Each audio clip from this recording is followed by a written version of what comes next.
Hey guys, welcome back to my channel. So this is technically part 2 of my April wrap-up. This is all of the romance books. I know these videos are taking a while to get up, but it is what it is. It's been a weird month. Let's get into all of the romance books. If you guys aren't into romance, this probably isn't the video for you, but I'm real into romance lately, and I want to talk about them. So, all of these books are going to have mature themes. That should be understood. There's going to be a lot of sexy time in them. Also understood.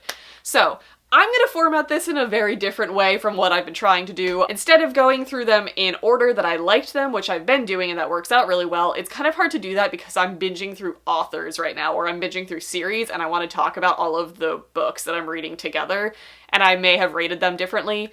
And I also am not going to talk about them in chronological order. I'm going to go by author, basically. That's the plan. I'm going to try and work my way from, like, least liked up to most liked still, but it's not going to go in perfect order. You guys with me? Alright, let's get started. Okay, so the first book that I want to talk about is Waiting for Tom Hanks by Carrie Winfrey. I got this arc from Berkeley. It comes out in June, so it's coming out real soon. A lot of people have been reading this and talking about this. This is basically following a protagonist who is just obsessed with 90s Tom Hanks rom-coms and is determined for that to happen to her in real life.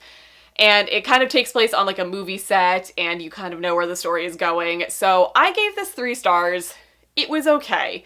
I feel like it had really good singular lines in this that really tackled like societal issues that are addressed in rom-coms and kind of like sexism, and it has good values in it. As a story, it was alright. Our main character, I feel like she was kind of two-dimensional because she was so set in her ways and so determined to live a rom-com that she was just kind of oblivious to everything else in her life. And I feel like a lot of the characters that were introduced in this were very much overly stereotyped and overly exaggerated characters that you would see in a 90s rom-com. Not even like a modern rom-com, but like an old one. So I feel like she was just so focused in this dream of hers that she overlooked a lot of things in her life, and the whole point of the story was supposed to be like, don't expect it to happen, but it still kind of did, so it kind of fed back into her weird, skewed reality. So when it comes down to it, this was just a really fun, I would consider this like a fun beachy read because it takes very little like mind and brain effort to get through this book. But do I think it was anything amazing? Not really. I feel like it set out with really good morals and it just kind of crashed and burned in my opinion, so I gave this one 3 stars. The next book I want to talk about is Punk 57 by Penelope Douglas. So I've been working my way through Penelope Douglas books because she's a very well-loved author. She's going to be at a Polycon next year, so I should probably start working my way through her books. In the previous month I read Birthday Girl, was surprised by that one, so I moved on to this one because this is another one that is a very beloved Penelope Douglas book. One, I didn't expect this to be young adult. Didn't expect that because her books got pretty explicit and taboo from the first book that I read of hers. And I just was not expecting it to be following teenagers in high school. So that was a mindset shift that I had to make when I got into this book. But basically, this book is following, I believe they're seniors in high school, but a guy and a gal who were pen pals in early elementary school. They got assigned to each other as pen pals, and they pretty much just kept that going through all of their teenage years. And it was kind of an escape for both of them. Both of them, whenever they went through something in their lives, they really could depend on the other person to like help them through it. And I feel like they kind of did that whole like, only this person really knows the true me sort of thing, because they purposely agreed to never find each other on social media, to never seek each other out in real life. The only way they were going to communicate is through snail mail. So they keep true to that until one night, the girl ends up at the guy's band show and he realizes that it's her. They both have really unique names. I can't think of them off the top of my head. But he realizes that she is at his show, and he quickly looks through social media to confirm that it is her. He breaks all of the rules, and basically sees that she is the type of person that she seemingly hates in all of her letters. Like, she really tries to go against the stereotype of being that popular cheerleader, bubbly, obnoxious high school teenage girl. But when he sees her in person, that's exactly what she is. And he ends up transferring into her high school and into her classes to like really confirm if she is this like bitchy girl that he doesn't like. It's their relationship as it goes. And it's one of those things, you see both sides, you see both of their perspectives. So you know that he knows who she is, but she doesn't know who he is. And she ends up falling for this guy, but then has mixed feelings because she's always had feelings for the guy she's writing letters to, which we all know is the same person, but she doesn't. And I liked this. Penelope Douglas is really good at developing characters. Like, she really puts a lot into the backstory and into the relationship building of two characters. But I feel like this one was just so young and angsty. Like, I'm all for angst in my romance, but this was like a little bit too much immature angst. Like, there was just a lot of dramatic things that happened that I feel like were only put in as plot devices that I personally don't like seeing in stories. So we learn about both of their backstories, and we learn about, like, how they bonded together and how their relationship develops. I gave it 3 stars, though. I know a lot of people are going to be disappointed in that because it's most people, it's their favorite Penelope Douglas book. And I can see it. Her writing is amazing. Like, she is so good. She puts so much into her stories and just, like, insta-love, romance, sex. Like, there's a lot of development in all characters in her books. I just would prefer this to not be high school setting. Like, I know that's the whole story. I just kind of am over the high school setting. So I feel like I probably would have devoured this as a younger adult. But at the age that I'm at now, I can't really relate to weird high school drama anymore. So I gave it 3 stars. I still really like it. I'm still going to continue on through all of her books. I think the next one I have set up is Bully. That's like the first book in the Fall Away series. I think it's called that. I've also heard good things about that, so that's the next step I'm taking in the Penelope Douglas train. Okay, next I'm gonna move into Serena Bowen, and I'm gonna go both ways. I'm gonna start low and I'm gonna go high with my ratings here. So basically, this month I finished out the True North series and I started her Brooklyn Bruisers series. So I discovered my love of Serena Bowen in the True North series because that family and that entire series I just adore. I know it's not everybody's cup of tea, but I just love me a good farm boy and family and relationships and stuff. So I basically was like, okay, I'm done with this series. I need something else. So I started the Brooklyn Bruisers series because I have recently discovered a love of hockey romances. I don't think this is the hockey romance series for me. I'm still gonna read all of them because it's Serena Bowen, but I just didn't like the dynamics of book 1 in the series. I feel like they weren't good characters to introduce you to a series or to, like, an ongoing, like, romantic series. I just didn't like either of the characters. I read Rookie Move, which is obviously book 1 of the Brooklyn Bruisers series, and it may just be like my personal taste of what things I like in romances and things that I don't like. So this is obviously a hockey romance, but it basically follows a, like, rookie who gets transferred to this team only to find out that the daughter of the owner or manager of the team is his, like, ex-girlfriend from high school. It's like his first love, his only love that he's ever had. So it follows both his perspective and her perspective. And she is kind of an upcoming, like, sports manager. So we deal with the business side of sports and we deal with the, like, sports side of sports. Does that make sense? Because it's set obviously in Brooklyn, so we're in a city setting. We are set following sports things. And I feel like it just wasn't my cup of tea. Like, I didn't care about either of them too much. But will I continue on with the series? Yes, because there are other characters that I see in the series that I'm intrigued by, that I think I'll like their stories better than this one. So I feel like this just may have not been a good introduction to the series for me, but I'm still gonna read it because I love me some hockey romance. So read that. And like I said, I finally finished out the True North series by Serena Bowen. So I read Speakeasy and Fireworks book 5 and 6 in the series, and now I'm sad because I don't think the series is over. If you look at her website, she has said that she plans on continuing on, but not anytime soon. So, alas, we stop at book 6. My love of this series is mainly because like I said, I love farm boy, country boy romances. Like, I just adore the farm family setting, and I like people being brought into the farmhouse family dinner type of stories. So I read the first 3 books. Okay, my love of the series goes, the first 3 books I adored. Book 4 was okay, just because that's the only book that got away from the Shipley family. Like, we weren't following a Shipley son or brother or relative. We were following the ex-girlfriend of one and her romance with one of the hockey dudes. Maybe I shouldn't move on to the Brooklyn Bruisers series, because that's clearly my least liked part of the Serena Bowen books. These 2 books got right back to it, and I adored it. This one followed kind of like a rival family of the Shipley family, but it was still a romance with the Shipley. I just adore the whole family, and I just feel so at home when I'm reading about them going to Thursday night dinners that I don't care what the rest of the story is, as long as that's the backdrop. So I gave both of these 4 stars. I adored them. Moving into Mariana Zapata.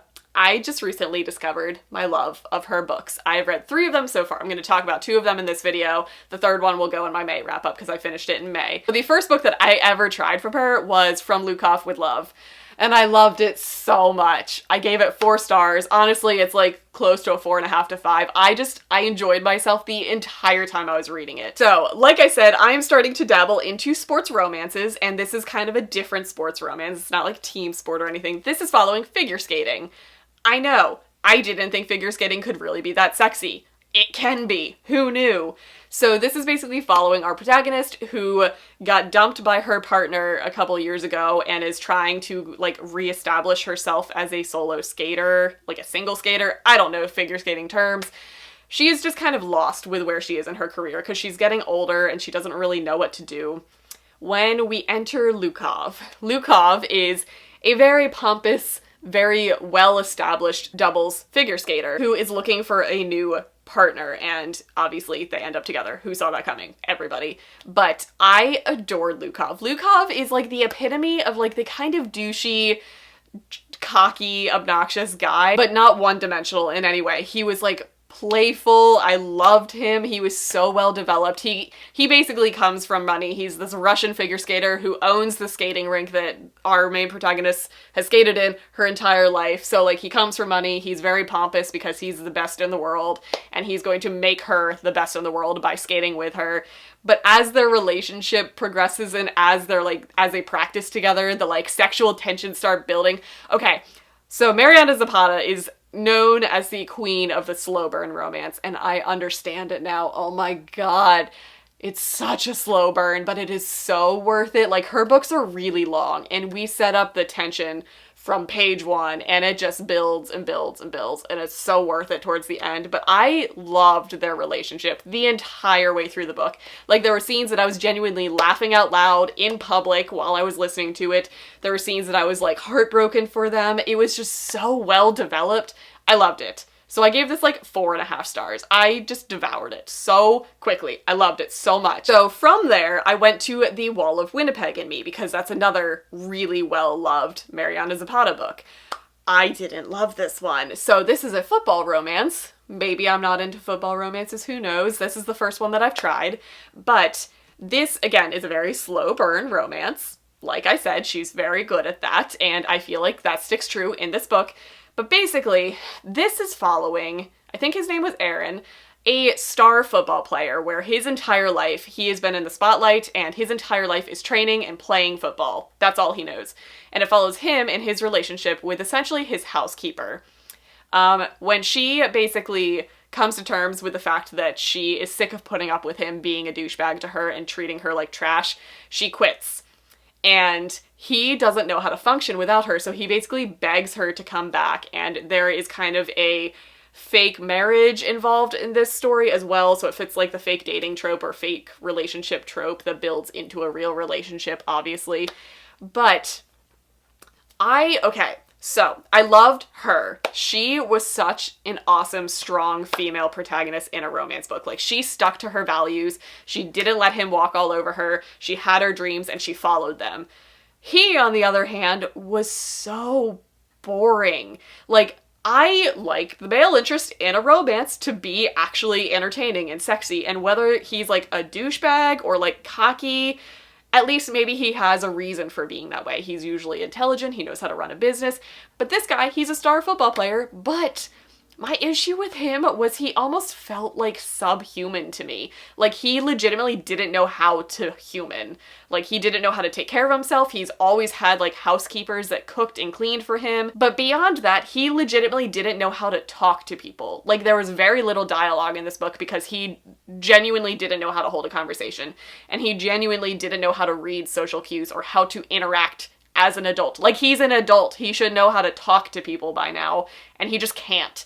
So I feel like that kind of took away the, like, sex appeal, because I was like, yes, he's this big hulking dude who's probably really well hung, but, like, the guy literally can't tell when a girl is crying that she's sad. Like, it just didn't work for me. All right? Wasn't feeling it. So that, I gave it 3 stars because of that, because he was just, like, not fun to read about. He was just such this, like, dunce character that I couldn't get behind their romance, because I was like, you can do so much better, girl. You clearly have a good head on your shoulders. You're smart, you're driven, and you're taking care of this man who still doesn't know how to wash his own socks at the age of like 32 or something. So it was good. Again, good slow burn, good tension build up, and there were like good scenes and good aspects about it, but as a whole, it was kind of a flop of a relationship in my opinion. So that's where I'm going to stop with Miranda Zapata. I have read more of her since then, but that will go in my May wrap-up. So, From Luke Huff with Love was 4 stars. The Wall of Winnipeg and Me was like a low 3. Okay, moving on. The next book that I want to talk about is The Next Year in Havana by Chanel Cleeton. This is very much out of my comfort zone. I don't read a lot of historical fiction or historical romances, and this was so good for me to read. So, this is set in the backdrop of Cuba in 1958. So basically, this is like the revolutionary stage. This is the overthrow of Batista and the influx of Castro and then the issues with Castro. So this basically was so eye-opening and so educational and just like historically accurate, but it was a romance set against that backdrop. So had it not been for the romance, I probably would have lost interest in the story, but the romance kept it going. So the romance was like helping me learn stuff. Does that make sense? So this, okay, don't kill me because I feel like I'm comparing this like literary masterpiece to a not great movie, but this reminded me so much of Dirty Dancing Havana Nights. It's the same type of concept where it's set at the same time period in Havana in Cuba, where we're following a very like well-off girl who has had a silver spoon in her mouth since she was an infant. In this one, we are following a daughter of like a sugar farmer who has a lot of money and a lot of control in Cuba. And it's basically her relationship with the staff, which is what Dirty Dancing was. So if you guys have seen that movie, this is a much more in-depth, beautifully written, educational, accurate portrayal of that time period with a really good romance and build-up.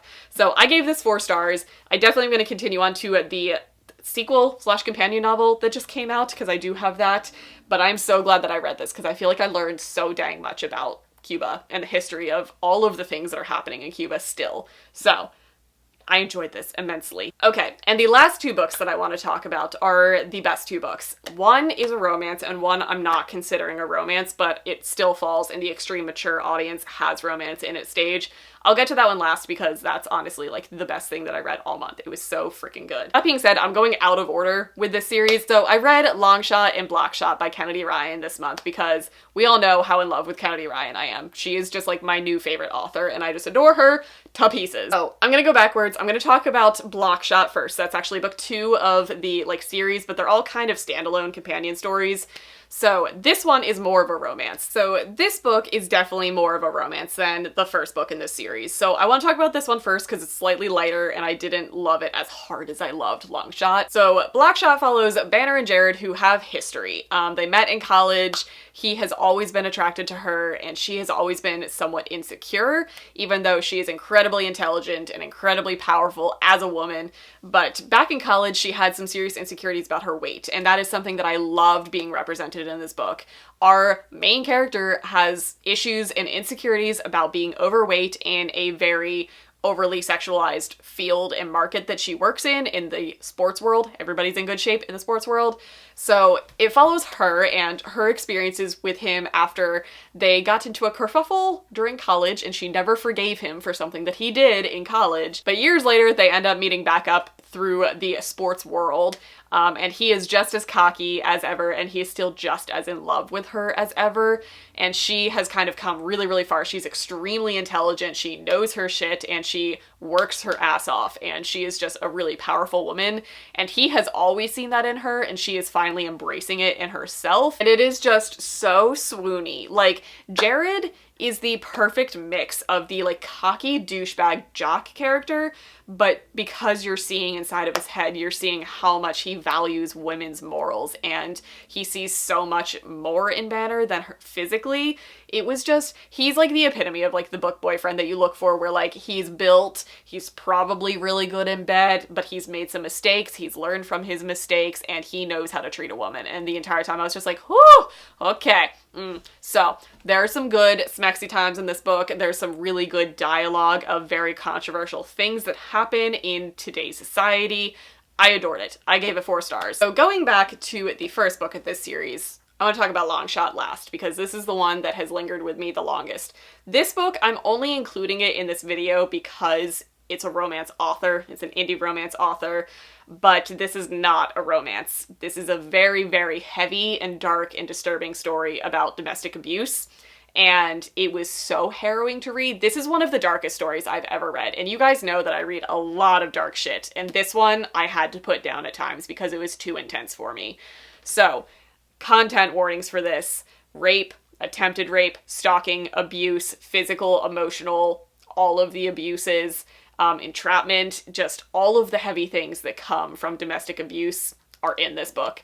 So basically, this story follows August and Iris. August is a star rookie basketball player, and he ends up meeting Iris one night at a bar, and she's a huge basketball fan, and they end up just kind of hitting it off, and there's just chemistry between them from, like, the first time that they ever meet.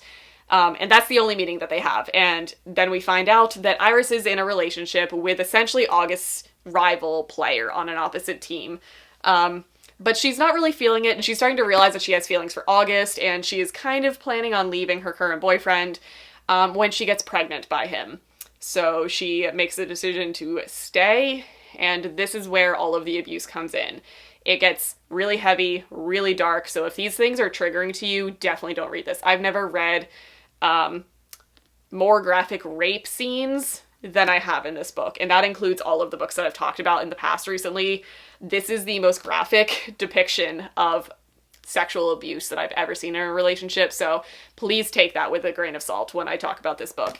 So it's basically her ongoing story of how to escape this and how trapped she is in this relationship, and it really shows you how hard it is, because I feel like we always, as a society, we always see women who are in abusive relationships and we just don't understand how they can just not leave. So this book basically takes you internally into that relationship, and you see all of the traps that he has set up for her to keep her with him and to keep her coming back to him, sort of thing. Like, it's hard to read, guys. It's really hard. But this was one of the best books I have ever read. It was just, it was so intense and so emotional for, like, the entire journey that, like, you were just wiped by the end of this book. But God, it was so damn good. It was so good. So I gave this, I have it ranked at a 4-star. I kind of want to bump it up to a 5-star, but because of the content, I feel wary of, like, talking about this as one of my favorite books that I read this year, just because it's heavy, but it was written so beautifully. Like, Kennedy Ryan legitimately interviewed women at women's shelters and got their experiences and wrote them into this narrative. So everything in this is extremely realistic. It's extremely brutal and graphic, but oh God, it was so good. That being said, the good things about this book, the sexy times that we had, and the ultimate relationship that we were trying to get to with August was so satisfying. Like, some of these sex scenes in this book, like, whoo, girl, oh man, they were good. I love me August. August is one of my favorite book boyfriends right now. Okay, I've talked about this enough. This book was phenomenal. I highly recommend checking it out, but again, heed my warning, it's a rough one. So those are the 10 romance books that I read in the month of April that I want to talk about separately. I hope you guys enjoyed this. If you guys have recommendations for me, please leave them down in the comments, because this whole genre is just new and exciting to me, and I'm just loving working my way through authors that I've, like, never heard of before, and I'm just binging through all of their books, like Serena Bowen and like Kennedy Ryan. So any recommendations would be appreciated. But that is going to be it for this video. I hope you guys enjoyed it, and I'll see you guys in my next one.